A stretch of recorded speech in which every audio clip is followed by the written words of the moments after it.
There are griefs we can name, the ones that come with funerals and endings. And then there are the quiet ones, the grief that lives in your chest when someone couldn't love you the way that you needed, the grief that started before you had words, before you even knew what loss was. It's the ache underneath our achievements, the tightness behind our strength, the part of us that keeps asking, what's wrong with me? My name is Stori, and this is And How Does That Make You Feel?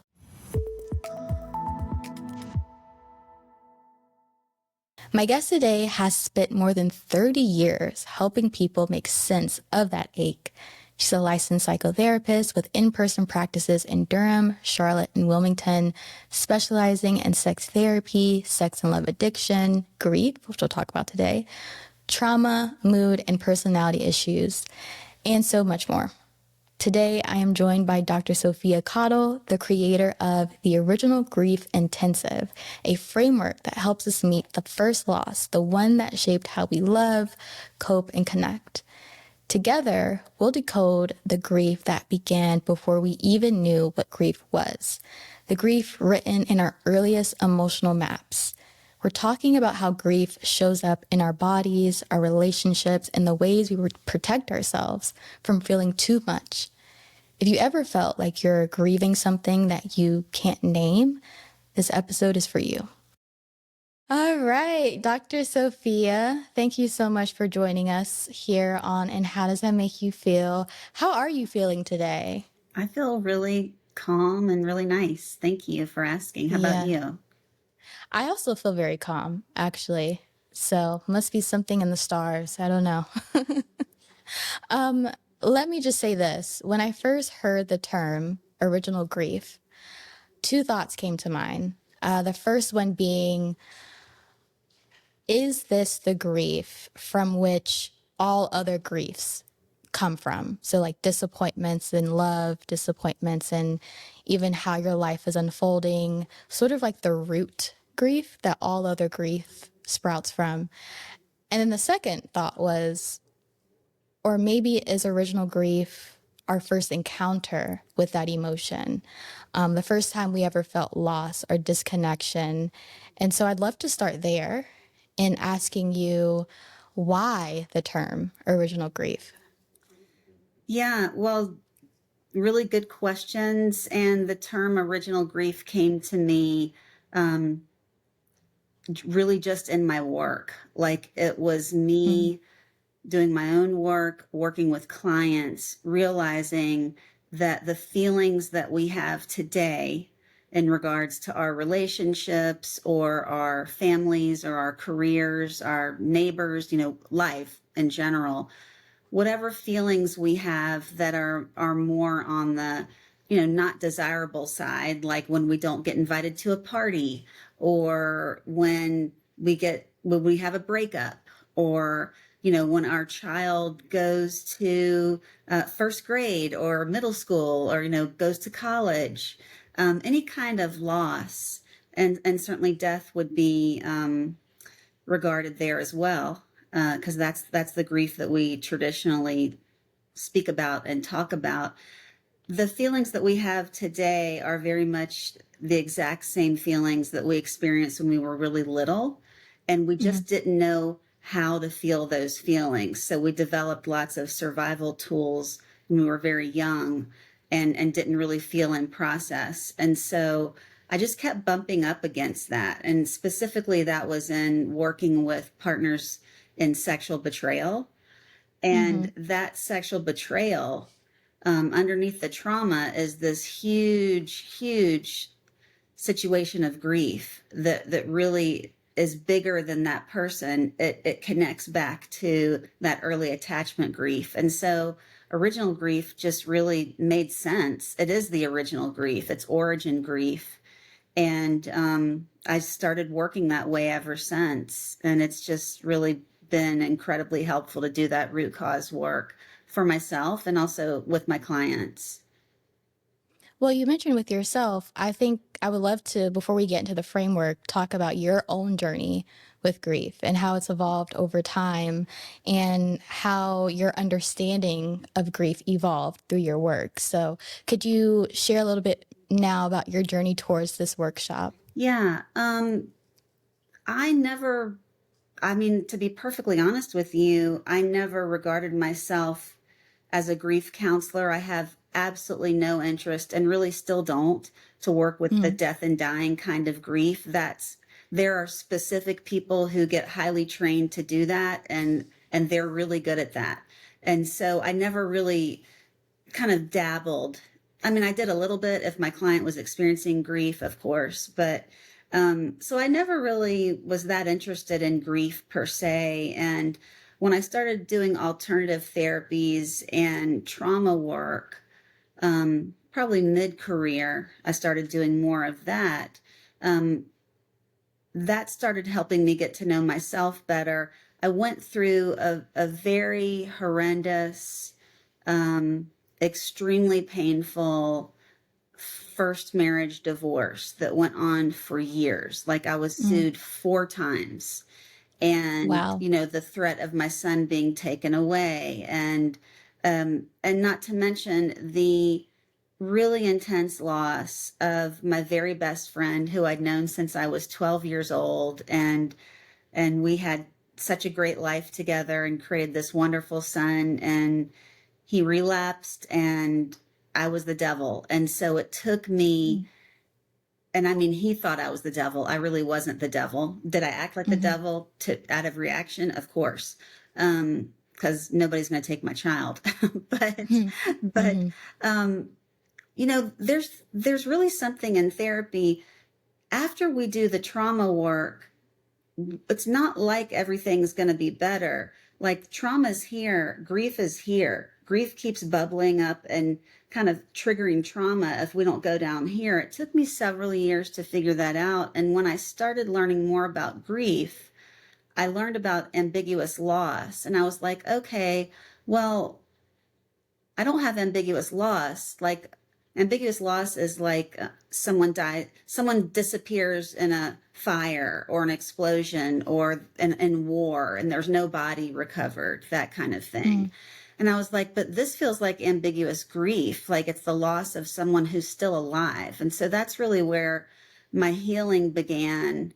Um, and that's also what transformed my practice, was to work with people in that way. And ambiguous grief led me to original grief. But ambiguous grief for me was the power that finally set me free from love addiction, sex addiction, codependency, which was really triggered primarily. Obviously, it was born in my childhood, but it was triggered and brought alive from the loss of my first husband. You mentioned how it stemmed, your ambiguous grief stemmed from your childhood. Can you talk more about that? Yeah, so I have a very typical, common, popular childhood where I have something called benign neglect, which is Mm, very, it's emotional neglect. And to be clear, everyone on the planet, like every single human on the planet, experiences original attachment grief. And so I didn't have huge big T trauma. I did have a couple of attempts, that would be considered sexual abuse from two of my siblings. A couple of witnessing some pretty severe beatings. Um, but I didn't have big T trauma like most people have. So that ambiguous grief is really very related to original grief. It's sort of this experience of, well, so in the grief neural pathway, this will actually make it make more sense. mhm, The reason why I got into grief work, because the grief neural pathway includes fear, loneliness, anxiety, depression, and sadness. And I was like, wait a minute, that's everyone's whole attachment issues, like all of it right there. And so it's right. really all about this grief. And ambiguous grief is grief that, you know, probably when I was younger, I was the youngest of five. So for me, even though I probably got healthier parenting than anybody else in my family, I still, you know, had parents that are very typical. They're not great at being emotionally attuned. They're kind of working, living their life, and you know, that's just sort of how it was. And so that ambiguous grief is something that I think for me when I was younger was around aloneness and fear. Those were my Mm. biggies because I was alone a lot. I was the youngest of five. They were all out doing stuff, and I was playing Barbies, you know, by myself or with friends, and I thought I was happy, but Mm-hmm. and I think, you know, I was for the most part. I mean, I was safe and all of that, but emotionally, to be deeply attuned to your kids is something very different. Yeah. It reminds me of a language that you used in your workshop page where you said that we are decoding our early emotional maps. Could you share what are we decoding, right? And then how do those maps influence how we move through life? Yeah, those are really good questions. A lot of people, this kind of blows them away and they have a hard time doing it, or feeling safe to do it. But you know, when I do work with people and then when I do these workshops, I feel like, and I love doing this in an intensive, like one-on-one with somebody, because we get to be these Mm. detectives, and Yeah. we're getting in there, and we're all we're doing is we're just thinking of early memories, like, you know, you know, it's really easy for people to think of the big memories, like I got raped, you know, I got beaten 2 or 3 times a week, you know, and I couldn't undress at school for gym. I mean, those are huge abuse and trauma things that are easy to remember. But this original grief, when it's around emotional neglect, it's kind Mm-hmm. of quiet and sneaky and it's invisible. And so we have to kind of get in there, and everybody's got it. But we have to get in there and figure out, like, what are some early memories where, you know, you're not really sure that that sort of was handled well, or like, would you have done that with your kids? Like, we get in there and we think about these early memories. And what's interesting though is, really this attachment grief, this original grief, it's baked in us ages 0 to 3. So Mm. that's pre-memory, pre-verbal. We don't have to have memories when we're one, but our parents today are the exact same people who raised us when we were like a week old and six Mm-hmm. months old. And it's not like we had, like, you know, parents of the year or anything, you know, when we were, they are who they are. And Right. so all we have to do is kind of look at who they are today. Like, you know, for instance, I love my mom to death. I'm getting ready to go pick her up tomorrow and bring her back here to Charlotte. She's 93, but she has crazy attention deficit, and Mm. she's really disorganized. So that means, for me, that created a lot of anxiety for me because I felt like, you know, my mom didn't really know what was going on sometimes, and of course she did, but the feeling was she had a hard time organizing. And so as a child I picked that up. Today as an adult, I'm very organized. I mean, like, you know, we do the opposite so that we can, you know, overcompensate. Um, Mm-hmm.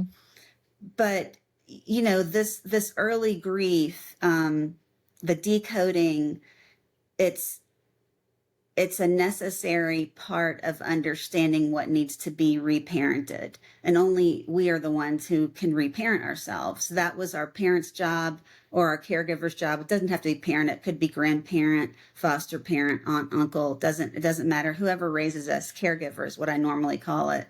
But that was their job. You know, when we were little, they left the job undone, as everyone does. You know, I did the same for my son, unfortunately. And so we've got to heal that as adults. You mentioned for you, it was like the benign neglect that happened with your caregivers that is that ambiguous grief? Because a lot of people think that trauma is like the big T trauma, like you said, but it could be those subtle things. In your line of work, are there other examples of people who are like, wow, I didn't know that that would traumatize me or affect how I am now? I would say 90% of my clients and people that we know, our friends, our family, most people don't experience huge, big T trauma. Hmm. Everyone on the planet experiences this early childhood emotional neglect that turns into that original grief that we kind of feel in little touches throughout our life with ambiguous grief. So ambiguous grief happens every day, all the time. We lose a job, that's ambiguous grief. Our friend moves to California, we're in North Carolina, there's going to be ambiguous grief. My Hmm. favorite store closes where I do all my shopping. That there's going to be some like, oh man, those were my friends that I like to go see, and da da da da. There's big grief and little grief, and some is more impactful than others. But yeah, that original grief, everyone's got original grief, everyone, and so the decoding is important. And what's interesting is most people's original grief kind of sounds the same. Hmm. It all kind of boils down to, um, certain parents or certain caregivers not really being attuned, not seeing someone, not hearing someone, not noticing someone, not feeling Hmm. important. And incidentally, these are the same feelings that come up in couples therapy. So it's really Really? it's Yeah. all the same everything. It all originates back to that everything originates back to early childhood, everything. So how is that showing up for people? Like if someone's like, well, yeah, maybe my parent could have complimented me more, but no one's thinking about how is that showing up in my thought patterns or my behavior patterns. So could you give more insight into how that shows up for people? Yeah, and it really doesn't show up. I mean, yes, it shows up in our thought patterns. Like everyone has a basic thought pattern that sounds something like I'm not worthy, Hmm. I'm not lovable, I'm not good enough. So everybody's got that. But it's the feeling that people aren't really knowing to notice. It's that activation that I don't like the word trigger so much, but it's that disturbance, it's the activation. And how that shows up is like, we might be at work in a meeting and someone says something that rubs us the wrong way. We might overreact, we might react our Mm. way in that situation instead of stopping, knowing where the feeling comes from, feeling it, and choosing to respond. So it shows up everywhere. I mean, kind of like that's what road rage is. Is those things showing up of they cut me off. Don't they know I'm a human and I'm important and they did something dangerous and I've got to tell them they did something wrong. It's like, okay, all of that Hmm. comes from like overreactions that we unfortunately learn, because we weren't, everybody's situation is different, but a lot of the feelings are the same of really not being seen, not being heard, not being taken care of, not feeling safe, those kinds of things. Would it also relate to things like perfectionism or like Mhm. someone's ability to like emotional shut or someone's decision to shut down emotionally or over giving, people pleasing? Would some of that relate to that too? All of that is Yeah. born back in like 0 to 3. So I work with men. I work probably mostly men, I would say at this point. And, you know, men don't choose to shut down their feelings. They're basically taught to shut their feelings off because the messaging is be tough, don't cry, Mm-hmm. we don't know what to do with your feelings and we're not interested. That's kind of the basic messaging that very small boys get. And those little small boys grow up to be grown men who are, kind of clueless when it comes to relationships and connection. And so, yeah, it shows up there. And, the men I work with, they want to unlearn that and reparent and learn how to show up. And the first part of that is feeling feelings. And then, yeah, codependency, people pleasing, that's one type of codependency. There's a bunch of kinds, and that's a great body of work, very helpful. Codependency and original grief are very closely related. The cure for codependency that I've found is learning how to feel and process and heal your grief. And, me being the poster child for being the most, raging codependent person on the planet, probably. I mean, obviously that's not true. There's lots of us, but it's a great body of work. But grief work really helped me with that, and it helps my clients. But yeah, all of that is related. So, we are going to respond in some way to what we didn't get. It all has to do with what we did not get. So my mom's a great example. My mom was disorganized. I didn't like that feeling. That made me feel anxious and unsafe when I was little. Now I am organized. So it's a compensation for what we didn't get. So a lot of us do that. Yeah. So a lot of like super successful people, it's basically, in schema therapy, we call it unrelenting standards, which is sort of like being a perfectionist, but very high standards. You mentioned that we can sometimes overcompensate for what we didn't get. Is there ever scenarios where we simply mimic what we've seen?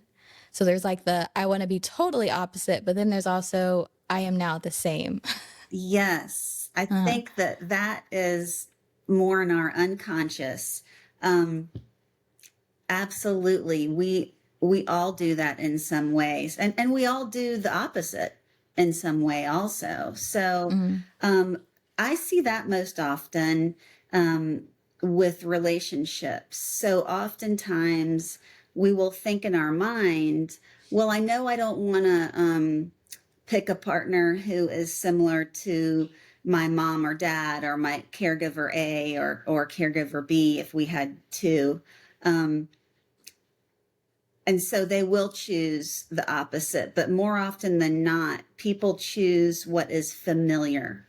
So the brain does what is familiar until we teach the brain to do something different. That's just how the brain functions. It's a series of neural pathways like train tracks, and it's going to keep going over that same train track until we consciously like interrupt it and then create a new path.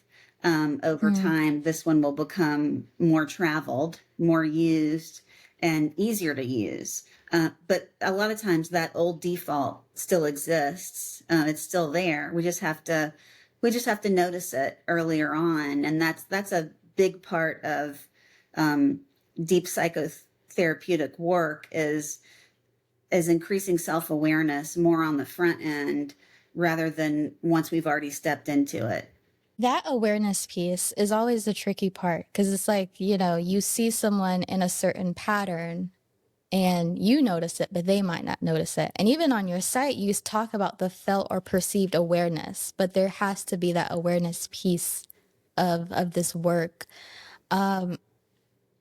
How do people get to that awareness? Is it just something that has to trigger them in life, or is there something that person themselves can start to help themselves get to that point of being aware? Yeah, and when I have that definition for original grief, awareness in that context really means the experience of. So it's just the felt experience, which we're aware of when we're feeling the experience. We may not know where that originates from and why, but yeah, I think a lot of times, and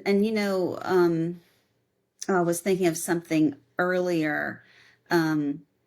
Related to the title of your podcast that comes up in life and couples work all the time. How does that make you feel, which is a great therapy conversation. But in relationships,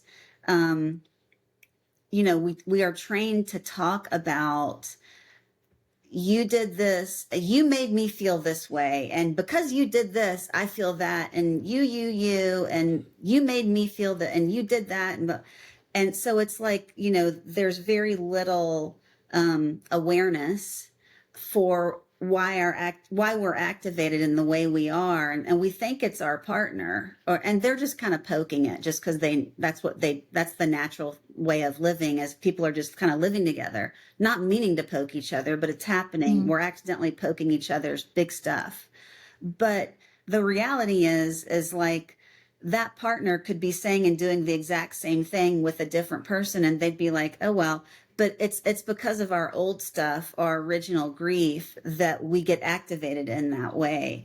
And so a lot of times it takes a long time for people to really want to get aware of, okay, granted, that person might not be treating me the way I want to be treated, but my overactivation, my overreaction, and unless it's like they're abusing me, or something awful, if it's just something sort of more mainstream, the reason why I'm so activated, it's because when I was little, blah blah blah blah blah happened, and I have this pull into that it really connects back with that old wounding. Yeah, that is so reminiscent of the work that I did, which is why I came up with the podcast, actually, because I was feeling all these really big feelings, Yeah. and it led me to questioning why. Like, where is this coming from? So the resentment. Well, why do I feel so resentful? Even envy. I was like, why am I now? Because I used to pride myself, and I was like, I'm never an envious person. But then through life, I started experiencing those emotions. I'm like, wait, where is this coming from? And what I realized is that it was coming from the colorism that I was witnessing and experiencing as a child that for a long time I was not privy to. I never considered that to be trauma or something that would affect me. But as I took out the journal and started writing, okay, I feel this way. When in my life, when I was a child, did I feel this? And I was like, oh, 8 years old, becoming more aware of the representations or what I was, consuming through media that made me so really hurt my self-esteem. Yeah, really made me feel not worthy, that I wasn't able to access the things that, any person would want: love, career success, things of that nature.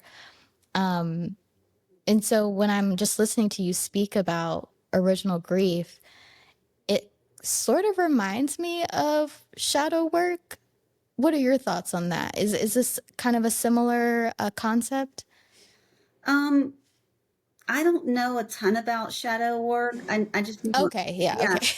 I know a little. I Okay. do know a little bit about it, but I also know I've worked with a lot of people who have done shadow work, and the deep grief intensive is more concrete than shadow work, and so they get a little further in the deep grief work. So this deep Yeah. grief work is similar to if someone were to go do like ayahuasca or some kind of very fast acting, here are your deepest fears.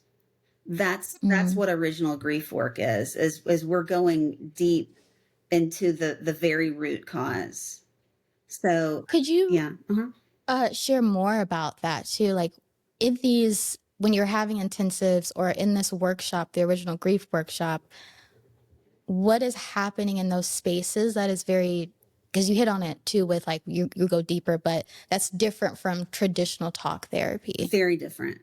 Yeah. Yeah. Traditional talk therapy, yeah, I would just like advise anyone, and I say this all the time on my podcasts, is make sure your therapist has alternative therapies in their back pocket. Talk therapy is great to get you on a plan, but it takes so long for it to really work, if it ever does, because a lot of therapists let the client lead that, which can take decades. And I feel like that's somewhat unethical and unprofessional at this point in time when we have so many good therapies. But the deep grief work, like, well, in the workshops, it's a workshop setting, and so I can't dig in as much as I would like to with people, but I teach people how to do that on their own in the workshop. But in the intensive, we dig into people's, like, not only earliest memories of neglect, which is really hard for people to get over, feeling guilty about blaming their caregivers. That's really not what it's about. It's not about blaming a caregiver. It's about finding the little holes that we need to go in and kind of fill in and fix. And so in the intensives, we figure it out, we decode it, we connect the dots, and we create. I do a lot of EMDR, which is eye movement desensitization reprocessing. It's originally trauma work, but we can use it for everything. So I use it for working through deep grief and rebuilding someone's sense of self with the reparenting and rescripting. So if you've been listening to And How Does It Make You Feel for a while, you might remember my breathwork episode. It's actually one of our most loved conversations that we've ever had on here. And if you haven't listened to it, I suggest you do. Nonetheless, I did that episode with Dr. Himlada. She was the practitioner who did my first and so far only breathwork session ever, which I say so far because I'm definitely doing another session. It changed my life for the better, of course. It helped me release years of stored up emotion and trauma and tension, things I didn't even realize I was carrying. And something about that experience really did transform the way that I moved through life. Like, even my close friends have commented on the difference they've seen in me. And the beautiful thing about breathwork is I also don't have to worry about those old cycles or patterns or feelings coming back and repeating, because once you release them, they're gone. Anyways, you're probably like, why are you saying this right now? Well, the teacher who trained the practitioner from that episode, DP Mahesh, is coming to the US to lead not one, but 2 5 elements breathwork workshops. A little bit more about DP Mahesh. He is a Himalayan trained yogi and a master trainer from Rebirthing Breathwork International. His teachings center around healing through the breath. So reconnecting with your body, balancing your energy, and releasing emotional weight from the inside out. The first session, if you're in Houston, Texas, or willing to travel, it is in Houston, Texas on Saturday, November 8th. And then second session is in Boston, Saturday, November the 15th. Each workshop is about 4 hours long. Of course, they start off with a welcome and an introduction to breath work, followed by a guided group session and time afterwards for refreshments and Q&A. So if you want to learn more, or if you are ready to go ahead and register for a chance to experience what I did during my own session years ago, which was a true release at a physical, emotional, spiritual level, go ahead and visit 5elementsbreathwork.com or just tap the link in this episode's description. Now, back to our incredible conversation. So the deep intensives are kind of going into the deep end is what it is. What inspired you to make a workshop? So, because you mentioned, yes, you can come to me weekly, for these sessions, but here's also a workshop. What inspired you to use this medium for this healing work? Yeah, I like that question. Thank you. So I've been doing a free weekly meeting on a great website called In the Rooms. And it's a recovery website. But the work I do, I certainly work with addicts, but I also like to think of myself as being a guide for helping people heal and recover from life. And so it's really this early childhood recovery, but in the meetings on in the rooms, you know, not a lot of people can afford my services. And I was just like, golly, you know, I have got to figure out a way around this, to serve more people. I mean, my background is in social services, the school system. I purposefully got trained at an HBCU for my master's so that I could learn to not be part of privilege culture. And I want to cater to all people. And so workshops seemed like the best way for me to do that. Workshops, and I need to get more podcasting done so I can get messages out there. And I also need to be better at social media, which I'm not good at because those are good little snippets. But like anything I can do that's free that can help people really feels like a mission for me. Because coming from working in the school system and agencies to private practice, I really left a lot of my people behind. And so the workshops are a way for me to kind of be able to connect with more people in a way that's affordable, because that's really important. So my workshops, my pre-recorded workshops, my live workshops are not they're like the teeniest fraction of what it costs to, you know, come do a deep intensive. And doing an 8-hour intensive with me costs a little more because, you know, I have to work my ass off too. So I mean, I have to make it rain for people. They've got to like get 10 years of therapy in 8 hours. And that's what happens. We've got to do like a total overhaul in a day. And so it's going to cost a little more because I've got to be like on point the whole time. It's 8-hour intimacy is what it is. And so it's helped me like just be a better person. But you know, I want to have all different price points for people. With your workshop, like what does a day or what could a day look like if someone were to be in that original grief workshop? What are they feeling? What are they doing? Well, the one day, a full day is an intensive. So the workshop is like something someone's going to do online with me. It's either pre-recorded or like I've got a workshop coming up November 14th for betrayed partners. But for a deep grief intensive, I've got a structure of, you know, what we do in the morning, up until a certain amount of time. We take a very short break.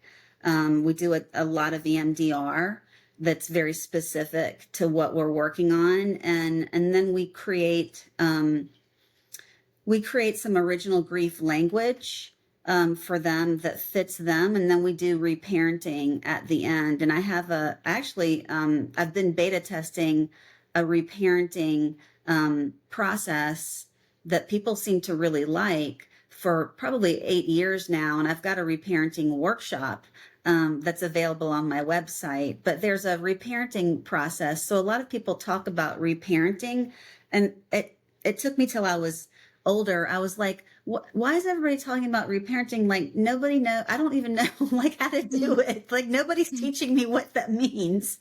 And so, I was reading and talking to like really smart people, and what I was hearing I was like, okay, I don't know that that's going to be helpful. And so I just started like getting very creative of, you know, kind of like what's going to heal me. Well, I know if I do slow bilateral stimulation, I know that's going to make my body and my nervous system feel a certain way. I can plant things in. Let me think of a reparenting process, like, you know, a script that we can do over and over. And it's also something really helpful in relationships. So, you know, when I hurt someone's feelings, even if I don't know, I try to use this script, and it's very validating. And that's what we needed when we were little that we didn't get. And most parents are not good at apologizing. So, you know, that's where a lot of harm can come from. So that's a little bit, a snippet of like what that intensive is. But I mean, it's hard. People people are exhausted when they leave. They are crawling out of there and they're just going and passing out. It's exhausting to be that. I mean, because that is deep intimacy, to be doing that kind of deep connection with me for 8 hours, and to be in their own selves, which they try to deny, their whole lives, being in that, and then also having a plan of aftercare afterwards is critical. What is the intended result after these intensives or workshops? Well, that's a good question. So they need to keep listening to their recordings. They need to keep feeling their grief, noticing it as it comes up, feeling it, moving through it. And the more we do that, the better we get at it, the quicker we move through it and we can live our life. And so, like, old religions have always known that grief is the pathway to joy. So knowing how to feel all of our feelings is kind of key. So if we don't feel everything that's negative, guess what? Everything that's positive, we're going to feel very muted. But if we learn, because we can't pick and choose feelings, we either feel them or we don't. And so if we can get comfortable with, like, oh man, yeah, isn't it sad that, blah, blah, blah. Yeah, let me just feel some sadness. Like, that happened to me this morning. I was driving to the gym and a really sad song came on, and I was like, oh, should I turn this off or listen to it? And I was like, no, I'm going to listen to it and just let myself feel sad for a few minutes. And it's not about me, but maybe I just need to feel sad. It came on. Let me just go with it. And the more we can kind of just go with our feelings, maybe that's why I was calmer when I was having my day. And you asked me how, I was like, I'm feeling really good, actually. And so, I'm allowing what needs to be felt and not trying to control and manage that, because we can't manage our emotions. I can't stand that saying. I feel like that's wildly unhealthy. It's so much better just to accept and feel and let move through, and then just be present to whatever is. So, yeah, that the deep grief intensives are helpful, and people learn how to, I mean, the word I get from them, it's transformational. Every time I do pre and post test, transformational is the word that comes up. And I keep track with people, and their lives are vastly different. I can only imagine, like, what sorts of transformations they're experiencing, like better connection with friends, partners, themselves, of course, and that joy. And I love how for you, the goal is to actually transform. So I think one pain point that I hear people say about talk therapy is, I feel like I'm just re-traumatizing myself. Yes. I feel like I'm just opening old wounds, and I continue to talk about my past every single session, but I don't feel like there's anything changing, right? In your opinion, how can someone decipher between I'm just re-traumatizing myself versus I'm actually growing? I don't happen to believe that talk therapy is helpful for trauma. So I also believe that everyone is the expert of themselves. And so I highly encourage anyone who feels like they are not really getting anywhere with their therapist to name that and say, hey, what's your plan? Because I don't want to just do talk therapy. I mean, first of all, I just wouldn't see anybody at this point in life who didn't have other modalities. That's just my 2 cents. Other people can hear this and get unhappy. You don't have to contact me about that. We're all allowed to have our own opinions. Thank you. But I just think it's, not that helpful. And so I don't know that there's such a thing called re-traumatization, as much as it's just continued trauma. So yeah, I don't think that that's helpful. We have so many great things that are helpful for trauma: EMDR, brain spotting, somatic experiencing. There are 1 or 2 things out there that are talk therapy based, cognitive based for trauma. I don't personally dig them. And I like doing what's fast and what helps people feel better quickly, because everyone gets older every single day, and we all deserve to live the life that we want to live. And that's kind of my goal as a healer. If I could, not be a therapist and still see people, I feel like I'm just a healer. I just want to help people feel better and not be bogged down by their original grief. And we can name it, we can acknowledge it, we can feel it, we can move through it, and we can actually live and be present today. And that's really what I love doing with people. Should everyone be in it doesn't have to necessarily be like your original grief workshop, but you mentioned like EMDR, brain spotting.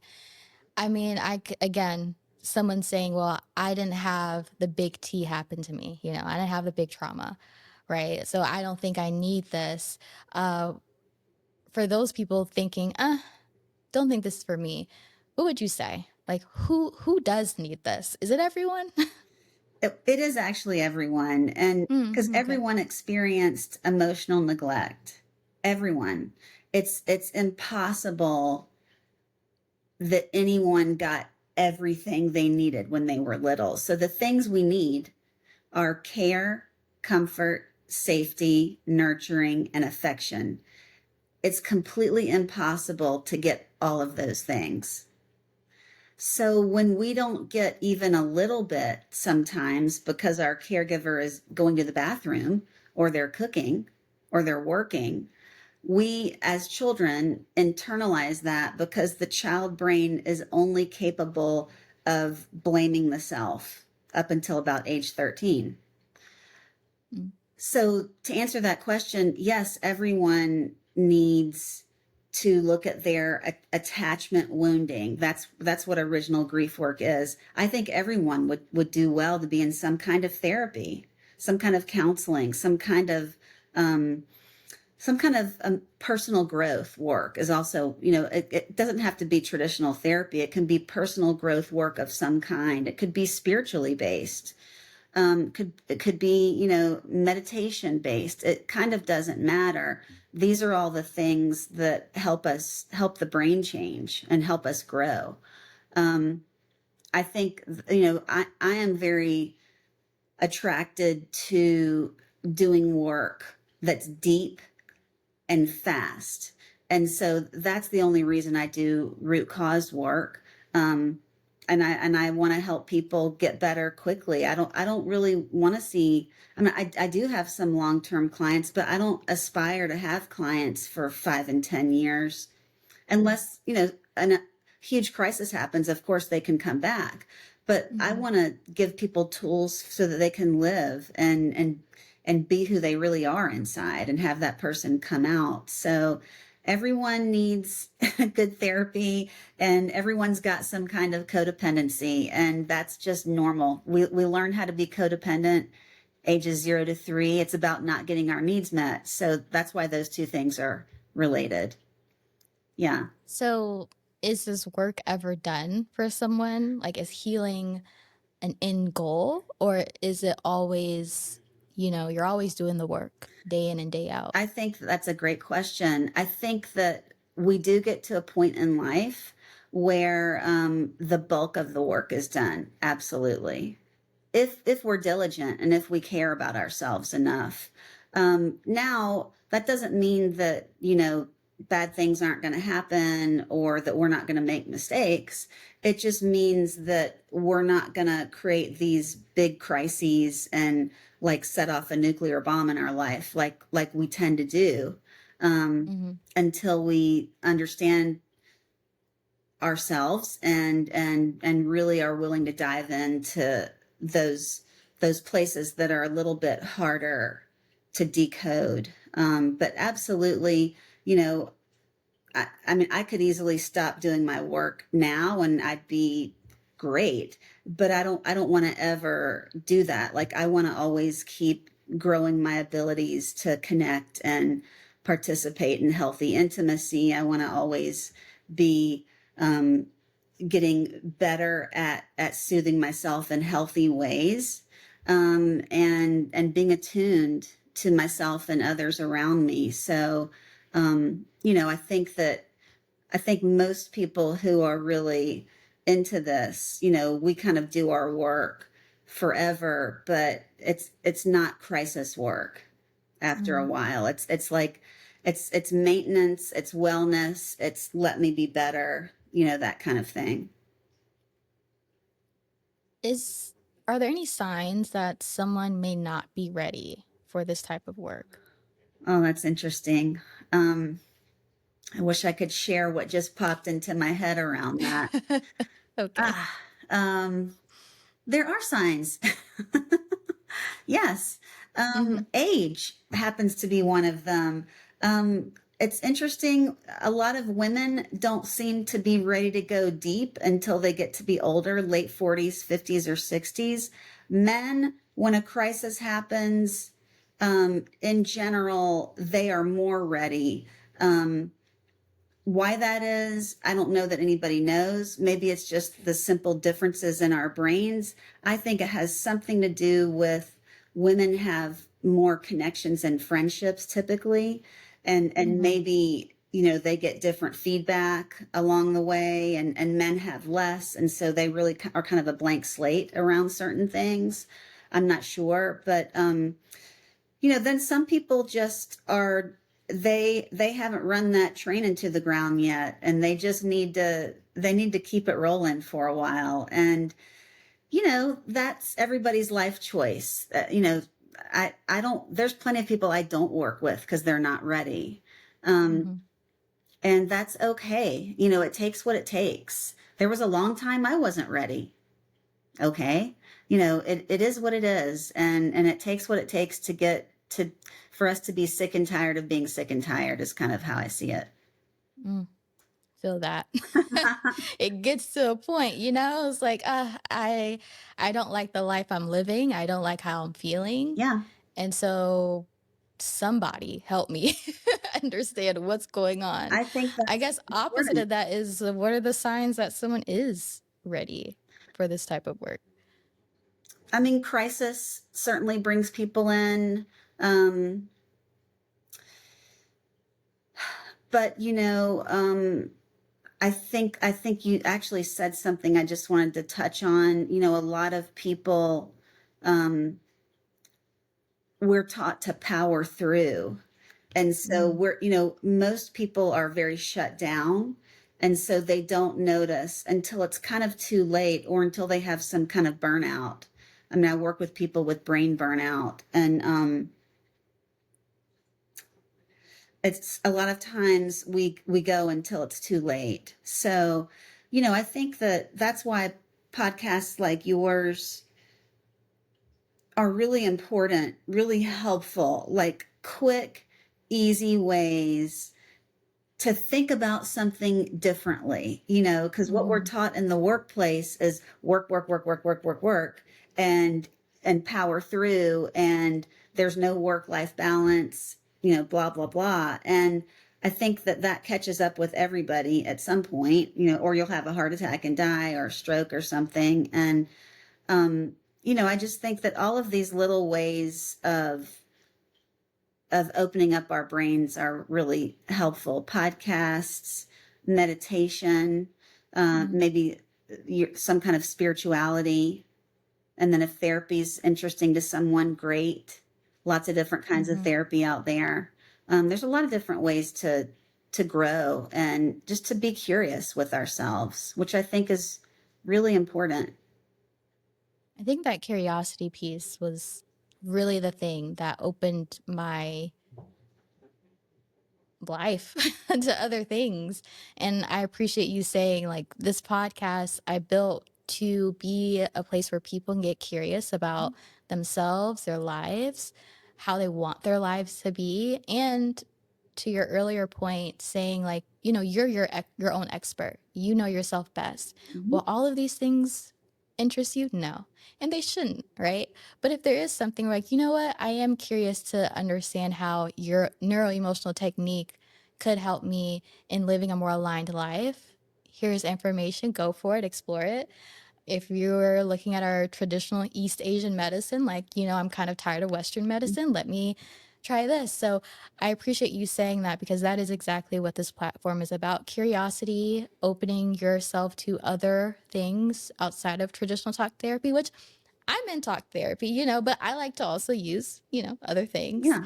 to grow and to see how good life can get, I think is my main thing. How good can this life get? Mm. How much better can I feel? One more question for you. On this platform, I love giving people things they can do today, right? To help. And so we talked about the different forms and modalities. We talked about your workshop and the great work that you're doing. But is there anything someone can do today, right now, that will help them in uncovering that ambiguous grief and possibly working towards a more aligned life for them?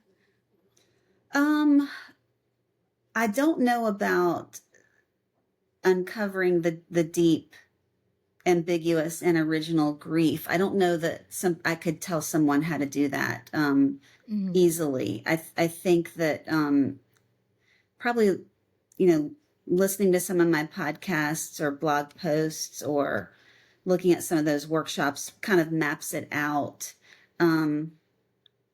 Because that's pretty deep stuff. And so that otherwise I'd be happy to share more. But on the website in the rooms, the meeting that I do is called Codependency, Grief, and Relationships. And we talk about all this grief, and that's free. So I would say go there. That would be a good thing to do. But also just to be curious about some of the things that we talked about here. We talked about it pretty in depth. So go back and listen to it over and over and over and over. And, our brain needs to hear something more than once. It's like, it's between like 10 and 50 times. We need to hear the same thing. And then we're like, oh, and it feels Mhm. like it's the first time we ever heard it. So, listen to this podcast over and over and over would be helpful. And be curious about yourself and don't be afraid to you're not don't feel guilty and be afraid to be honest about things that happened to you in childhood. Doesn't mean that your parents are bad.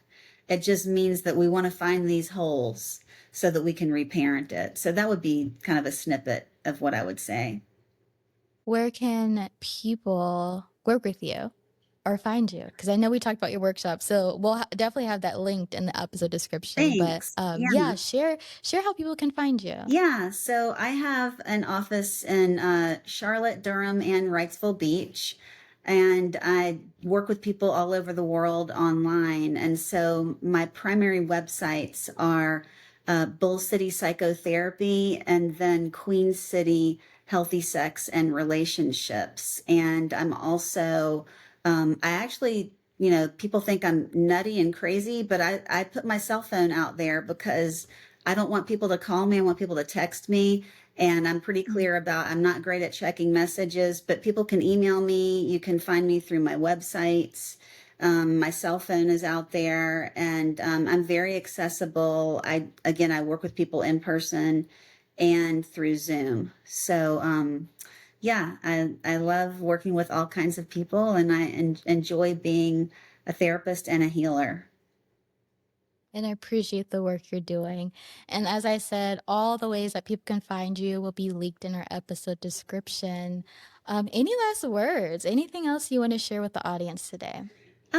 Not anything about me. I just want to say that, Stori, you are just a lovely young woman and, Oh, very, very impressed by you. So I'm just happy to be here with you having this conversation. Be happy to come back. And I hope you and I can talk again soon. oh, for sure. Oh my God, you don't make me cry. If people like Shamar knows, I'm a crier. I'm emotional. Good. But thank you so much. And I'm working on accepting compliments. Good. So thank you so much for your kind words. I appreciate that.